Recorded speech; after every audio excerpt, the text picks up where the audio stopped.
Hadis riwayat Baihaqi. Seperti baru saja diingatkan oleh salah seorang menteri negara, Mahfud MD. Beliau mensindir pendapat Imam Ghazali bahwa kehancuran rakyat itu diakibatkan oleh hancurnya ulama dan penguasa yang tidak bisa mengemban amanah yang disampaikan. Kerusakan rakyat itu karena kerusakan penguasa. Rusaknya penguasa karena rusaknya para ulama. Rusaknya para ulama karena kecintaan pada harta dan kedudukan. Siapa saja yang terpedaya oleh kecintaan terhadap dunia tidak akan kuasa mengawasi hal-hal yang kecil. Lalu bagaimana dia akan memanage yang besar? Jamaah sekalian, kata-kata Imam Ghazali itu menjadi mengusik pikiran saya dan kemudian menjadi tema pada khutbah saya kali ini. Saya kira bila ada minuman keras marak di desa-desa, dangdutan sampai jam 2 malam, laki perempuan berkumpul, anak-anak hamil, menemukan angka DO sangat tinggi di sekolah-sekolah karena hamil sebelum nikah. Saya kira tidak ada hubungannya dengan persoalan banyaknya zina merajalela, korupsi di mana-mana dan berbagai macam dosa berkembang. Itu adalah urusan pribadi, hak pribadi, HAM. Tapi setelah saya membaca uraian Al-Ghazali, barulah saya paham segala kerusakan itu justru berawal dari rusaknya ulama. Ulama yang diam, yang hanya sibuk berzikir dan mengaji di mihrab, tak mau turun ke masyarakat untuk membetulkan mereka, tidak mau mengkritik siapapun pelakunya agar kembali ke jalan yang benar. Menyampaikan ilmu di mimbar hanya untuk popularitas dan nama, menyampaikan ilmu yang hanya sekiranya tidak membuat mereka tersinggung, berusaha dekat dan tidak mengusik siapapun yang berkuasa. Meskipun mereka bergelimang dosa. Saya memang bukan seorang ulama, tapi saya pernah menjadi guru madrasah Sanawi Muhammadiyah. Saya pernah menjadi guru madrasah Aliyah Muhammadiyah boarding school. Saat ini saya menjadi dosen. Tetapi memikirkan kata-kata Imam Ghazali membuat saya takut. Saya takut kalau ternyata saya sebagai guru, saya sebagai dosen adalah guru atau dosen yang rusak moralnya, karena tidak bisa membendung arus kemungkaran dan kemaksiatan yang saat ini sudah seperti banjir bandang melanda. Melihat dosa yang sudah semakin menjadi saat ini begitu mengerikan. Korupsi sudah menggurita di mana-mana, di jalan, di kantor, di sekolah, di tempat-tempat keagamaan. Quran dijual, dikorupsi. Menteri agama dipenjara. Sungguh menyakitkan. Belum lagi perzinahan yang sudah menjangkit semua kalangan. Kemana pergi ulama? Kita dibuat terkejut. Ada pesantren besar, kiainya mengaku komunis, ya Allah. Para ulama paling tidak mubalik yang tampil di TV juga tidak punya wibawa. Belum lagi dai yang hanya mementingkan kelucuan dalam dakwahnya.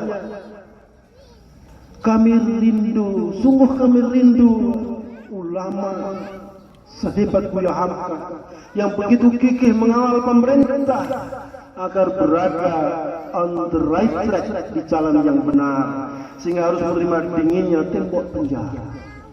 Di penjara hampir 4 tahun, minum kencingnya sendiri. Buya Hamka. Andai ulama Indonesia cerewet, andai ulama Indonesia cawe-cawe, cerewet membimbing pemerintah, cerewet menasihati DPR, cerewet membimbing umat, pastilah Indonesia akan jaya. Lepas dari berbagai macam dosa dan bencana. Saya sadar untuk melakukan hal itu mereka akan menganggur berbagai macam penyiksaan, penjara, atau bahkan harus dibunuh. Tapi itulah perjuangan amar ma'ruf nahi munkar. Itulah para nabi dan rasul. Itulah Nabi Ibrahim, itulah Nabi Muhammad, itulah Kiai Haji Ahmad Dahlan, itulah ayahanda kita Hasanuddin. Beliau menerima menantu Bung Karno, dikawinkan dengan putri beliau Fatimah, agar beliau terus berjuang mencapai kemerdekaan. Wahai para alim ulama, wahai para cerdik cendekiawan, akademisi, kami menunggumu, kami menunggu ilmumu, kami menunggu bimbinganmu. Jauhi dunia, jauhi zona nyaman, jauhi kemewahan. Mari para ulama, masuklah ke kancah kesulitan. Mari masuk ke zona berbahaya untuk menegakkan kebenaran. Hanya kepada Allah kita bermohon pertolongan. Hasbunallah wa ni'mal wakil, ni'mal maula wa ni'man nasir. Hasbunallah wa ni'mal wakil, ni'mal maula wa ni'man nasir. La haula wa la quwata illa billahil aliyyil azim.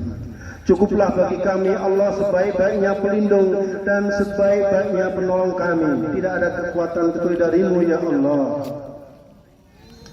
Imam Ibnu Hajar meriwayatkan hadis Nabi SAW, jika telah nampak fitnah agama, maka orang berilmu, orang alim wajib menampakkan ilmunya. Allahu Akbar, Allahu Akbar, Allahu Akbar, walillahil hamd. Betapa ya Allah, betapa berat hidup di akhir zaman, karena kehidupan di akhir zaman cenderung memisahkan dan membenturkan logika, akal sehat dan keimanan dan hati nurani. Rasulullah mengingatkan akan datang satu masa kepada manusia yang di dalamnya manusia tidak kuasa mencari penghidupan, melainkan dengan cara maksiat, dengan cara zalim, dengan cara curang. Apabila masa itu telah datang, hendaklah kalian berlari. Ditanyakan kepada beliau, ya Rasulullah, kemana harus berlari? Beliau menjawab, kepada Allah dan kitabnya, serta kepada sunnah-sunnahnya. Hadis riwayat Az-Zailani. Bahkan Islam akan menjadi santapan empuk bagi kaum kafirin. Rasulullah bersabda, hampir tiba masanya kalian diperebutkan seperti sekumpulan pemangsa yang memperebutkan makanannya.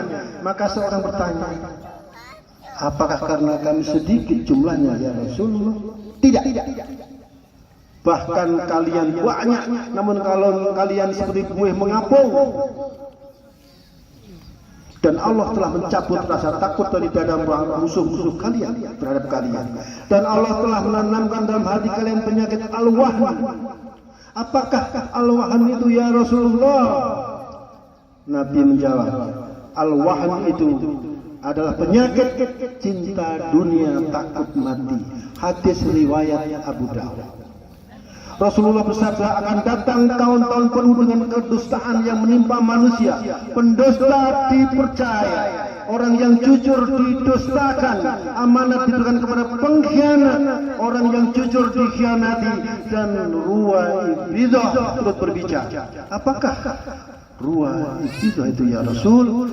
Rasulullah menjawab, ruwaibidah itu adalah orang-orang bodoh yang mengurusi urusan publik, urusan negara. Rasulullah bersabda, wahai Abu Dhar, perbaulilah perahumu karena sesungguhnya laut itu dalam. Bawalah perbekalan yang cukup karena perjalananmu jauh. Ringankanlah beban karena tanjakan itu amatlah curang. Ikhlaslah dalam beramal karena yang zat yang maha tahu meneliti dan melihat. Perbaulilah perahumu karena sesungguhnya laut itu amatlah dalam. Perbaiki perahu kehidupan ini. Bila perahu itu bocor, maka penumpangnya tidak akan sampai ke tempat tujuan, bahkan akan tenggelam di samudra lautan yang dalam yang dapat membocorkan perahu itu.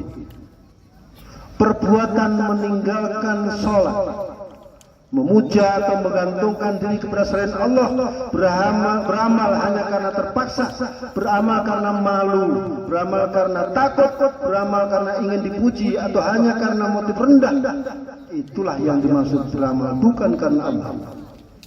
Jamaah sekalian, selain itu yang dapat membocorkan perahu adalah takabur. Takabur ancamannya adalah neraka. Fitnah, hasud, kezaliman, mencuri, korupsi, memutuskan silaturahmi, menciptakan ketakutan dan suasana yang tidak menyenangkan bagi orang lain, itu semua adalah perbuatan yang dapat membocorkan perahu keselamatan. Bawalah bekal yang cukup karena perjalananmu jauh. Perbekalan akhirat itu keimanan, keikhlasan dan amal soleh, kesantunan dan kasih sayang, kesabaran, kejujuran, keadilan dan ketawaduan.